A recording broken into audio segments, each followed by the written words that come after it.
जय मातृभूमि मित्रों, मेरे महान भारत राष्ट्र के सभी भाइयों और बहनों, वंदे मातरम। जय मां भारती। महान क्रांतिकारियों की परिचय श्रृंखला में आज हम जिस परिचय को प्राप्त करने जा रहे हैं, गर्व से मेरा सीना चौड़ा हुआ जा रहा है कि हम उस धरा पर जन्म लेने का सौभाग्य प्राप्त कर सके हैं जिस धरती पर वीरांगनाओं ने बलिदान के अनुपम उदाहरण दिए हैं, बलिदान की अनुपम कहानियां लिखी है। बंधुओं, अखिल विश्व में दृष्टि डालकर देख लेना, कहीं पर भी नारी शक्ति के बलिदान की ऐसी कहानियां आपको सुनने को नहीं मिलेगी जो हमारे महान भारत राष्ट्र के अंदर है। माता पन्ना का बलिदान, अपने पुत्र को राजधर्म के लिए बनवीर की तलवार के नीचे सुला दिया। हाड़ी रानी सहल कुंवर का बलिदान, अपने पति को राष्ट्रधर्म से विलग होता जानकर अपनी गर्दन काट करके उसे भेंट में भेज दी। ऐसी अनेकानेक कहानियों से हमारे इतिहास की पुस्तकें भरी पड़ी है, पृष्ठ पृष्ठ पर अंकित हैं। जिस देश के अंदर झांसी की रानी की परंपरा रही हो, जिस देश के अंदर दुर्गावती की परंपरा रही हो, जिस देश के अंदर चेन्नम्मा जैसी वीरांगनाओं की परंपरा रही हो, जिस देश के अंदर जीजाबाई, जिस देश के अंदर जयवंताबाई जैसी माताओं की परंपरा रही हो, उस देश के अंदर नारी शक्ति के बलिदान की कथाओं को बड़ी श्रद्धा के साथ याद किया जाता है। आज यही देखने का प्रश्न है, क्या वो श्रद्धा आज भी हम देशवासियों के अंदर आज विद्यमान है, या आज की हमारी नारी शक्ति उस नारी शक्ति से प्रेरणा प्राप्त करके राष्ट्र के ऊपर उत्सर्ग करने के लिए तत्पर है या नहीं है। प्रश्न यही है बंधुओं, इस प्रश्न का उत्तर हमें खोजना है। आज जिस महान क्रांतिकारी, महान बलिदानी नारी शक्ति के ऊपर हम चर्चा करने जा रहे हैं, उसका शुभ नाम है नीरा आर्य। नीरा आर्य अपने आप में एक ऐसा नाम है बंधुओं, जिसकी कहानी सुनकर रोम रोम सिहर उठता है, जिसके बलिदान की घटना, जिसके उत्सर्ग की घटनाएं हमें सोचने के लिए विवश कर देती है। क्या कि ऐसी अमानुषिक यंत्रणाएं भी एक स्त्री को पुरुषों के द्वारा दी जाती रही होगी?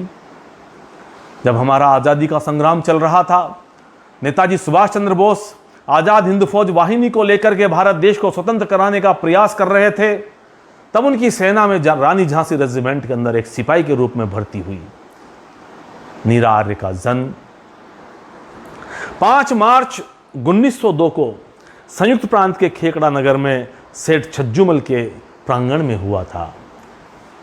5 मार्च 1902 के दिन क्रांति की इस ज्वाजल्यमयी ज्वाला ने, क्रांति की इस प्रतिष्ठित चिंगारी ने जब इस पुण्य धरा को चूमा, तो इस धरती पर आहट हुई कि हाँ, तेरी स्वतंत्रता का द्वार खोलने के लिए एक बेटी ने जन्म ले लिया है, और उस बेटी का नाम था नीरा आर्य।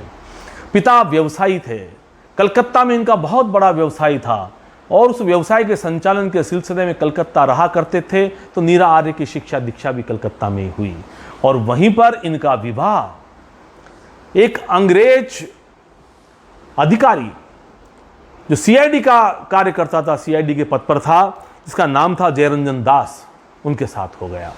जयरंजन दास पूर्ण रूपेण अंग्रेज भक्त था, तो वहीं दूसरी ओर नीरा आर्य राष्ट्रभक्त थी। एक राष्ट्रभक्त और अंग्रेज भक्त का विवाह तो हो गया, बेमेल विवाह तो हो गया, मगर इस विवाह का पटाक्षेप किस प्रकार से हुआ मित्रों? घटना बहुत ही प्रेरणादायी घटना है कि ये वही देश है जहां पन्ना चंदन का बलिदान देती है, तो नीरा आर्य अपने सुहाग का बलिदान कर देती है। जयरंजन दास को अंग्रेजों के द्वारा जिम्मेदारी दी गई थी कि नेताजी सुभाष चंद्र बोस को तलाश करो और उनकी हत्या कर दो। वो दुष्ट भारत माँ का कृतज्ञ पुत्र नेताजी को देख करके जब उन पर गोली चलाता है, तो गोली निशाना चूक जाती है, गोली उनके ड्राइवर को लगती है। तब ये शेरनी, तब ये वीरांगना मचल उठती है, इसकी राष्ट्रभक्ति हिलोरे मारने लगती है, अपने सुहाग के ऊपर इसकी देशभक्ति हावी हो जाती है, और संगीन उठाकर अपने उस कृतज्ञ पति की हत्या कर देती है। अपने पति की हत्या कर देने के कारण नेताजी सुभाष चंद्र बोस द्वारा इसे नागिनी नाम दिया गया। पति को निगलने के कारण इसे नागिनी कहा गया। तब से नीरा नागिनी के रूप में प्रसिद्ध हुई, और कहा जाता है कि नेताजी सुभाष चंद्र बोस की आज़ाद हिंद फौज के अंदर ये गुप्तचर जो शाखा थी, इस गुप्तचर शाखा की एक प्रमुख गुप्तचर के रूप में अपने आप को स्थापित कर चुकी थी। बंधुओं, आज़ाद हिंद फौज का जब समर्पण हुआ, समर्पण के पश्चात जब दिल्ली के लाल किले में आज़ाद हिंद फौज के सेनानियों के ऊपर मुकदमा चलाया गया तो अन्य क्रांतिकारियों को, अन्य सेनानियों को तो मुक्त कर दिया गया, मगर नीरा आर्य को अपने पति की हत्या के जुर्म में काला पानी की सजा दी गई। कलकत्ता से अंडमान की जेल में इन्हें भेज दिया गया। यातनामयी यंत्रणामयी कोठरियों में जब ये अन्य महिला कैदियों के साथ रही तो उस भीषण कड़कड़ाती सर्दी के अंदर बिना कंबल के जब इसने रात गुजारी और जब इसके ऊपर कंबल फेंका गया, उस घटना से कहीं ज्यादा हृदय विदारक घटना दूसरे दिन घटित हुई जब सवर जेल के अंदर लोहार ने आकर इसकी हथकड़ियां और बेड़ियां चेक करने के लिए जब अमानुषिक अत्याचार किया, हाथ की चमड़ी काटी, पैर की हड्डी को ठोक करके देखा, तब स्वाभिमानी इस बाला ने, स्वाभिमानी इस नारी शक्ति ने उसे कह दिया, क्या तू अंधा है? ये शब्द सुनते ही वो लोहार आहत हो गया और इसे बदतमीजी करने लगा। तब इस वीरांगना ने उसके मुंह पर थूक दिया। मुंह पर थूकने का प्रतिकार यह हुआ कि जो अंग्रेज जेलर वहां था उसने कहा कि यदि तुम मुझे बता दो कि नेताजी सुभाष चंद्र बोस कहाँ हैं तो हम तुम्हें छोड़ देंगे। तब इस वीरांगना ने कहा कि तुम नेताजी सुभाष चंद्र बोस के बारे में पूछते हो, नेताजी सुभाष चंद्र बोस तो यानी कि विमान दुर्घटना के अंदर यानी कि उनकी मृत्यु हो गई है। अंग्रेज जेलर बोला कि नहीं, ये झूठ है, तुम्हें पता है कि नेताजी सुभाष चंद्र बोस कहाँ हैं? तब इस वीरांगना ने गरज कर कहा, हाँ मुझे पता है नेताजी सुभाष चंद्र बोस कहाँ हैं, नेताजी सुभाष चंद्र बोस मेरे दिल के अंदर विद्यमान है। तब अंग्रेज जेलर ने कहा कि ठीक है, हम तेरा दिल ही निकाल लेते हैं। ऐसा कहकर उस कृतज्ञ पुरुष ने नारी की मर्यादा को तार तार करते हुए उसके अंग वस्त्र को फाड़ करके उसके स्तनों को, जो घास छीलने की कैंची होती है, उससे यानी कि काटने का प्रयास किया। वो तो उसके अंदर धार नहीं थी, इस वजह से स्तन काटे नहीं जा सके। उसने इस अमानुषिक यंत्रणा को देते समय उसके हाथ जरा से नहीं लर्जे। और ये वीरांगना ने जब आज़ादी के बाद इस देश की खुली हवा में सांस ली मित्रों, तो सरकार के द्वारा प्रदत्त कोई सहायता इस स्वाभिमानी महिला ने स्वीकार नहीं की। फूल बेचकर अपना गुजारा करती रही और इसका अंत इतना हृदय विदारक था, इस राष्ट्र की कृतज्ञता को उजागर करता था। हैदराबाद के उस्मानिया अस्पताल में एक लावारिस महिला के रूप में जब इसकी मृत्यु हुई तो एक पत्रकार ने अपने साथियों के द्वारा इसका अंतिम संस्कार किया।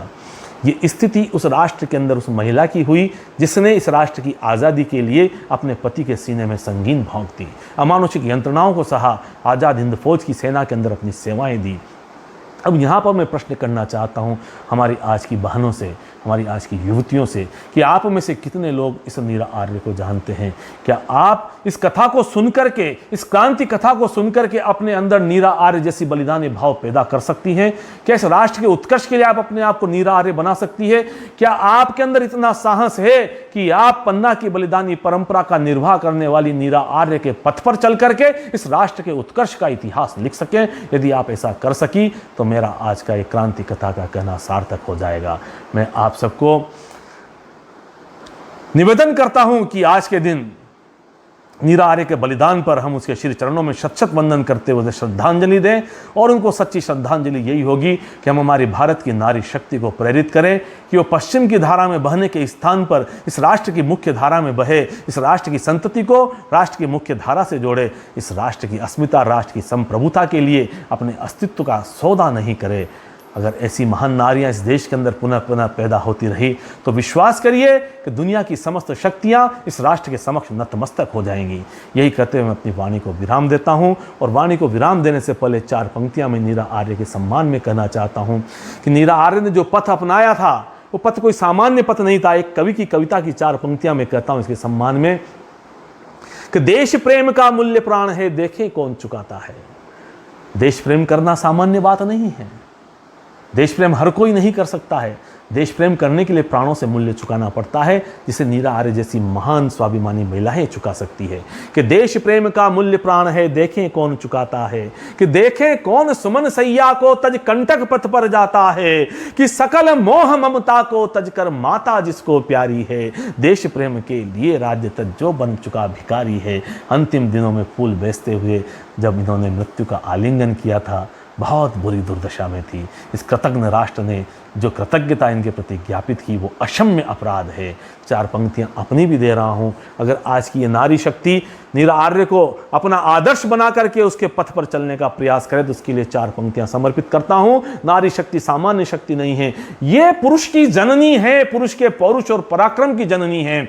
उस नारी शक्ति को प्रणाम करते हुए 4 पंक्तियां फिर दे रहा हूं मित्रों कि मत समझो उसकी आंखों में झीलें खारी होती है, मत समझो उसकी आंखों में झीलें खारी होती है, छुपी हुई रणज्वाला की उनमें चिंगारी होती है। इतिहास उठाकर पढ़ना तुम पौरुष और पराक्रम का, हर पौरुष की पृष्ठभूमि में केवल नारी होती है, हर पौरुष की पृष्ठभूमि में केवल नारी होती है। जय हिंद मित्रों, जय मां भारती, जय मातृभूमि।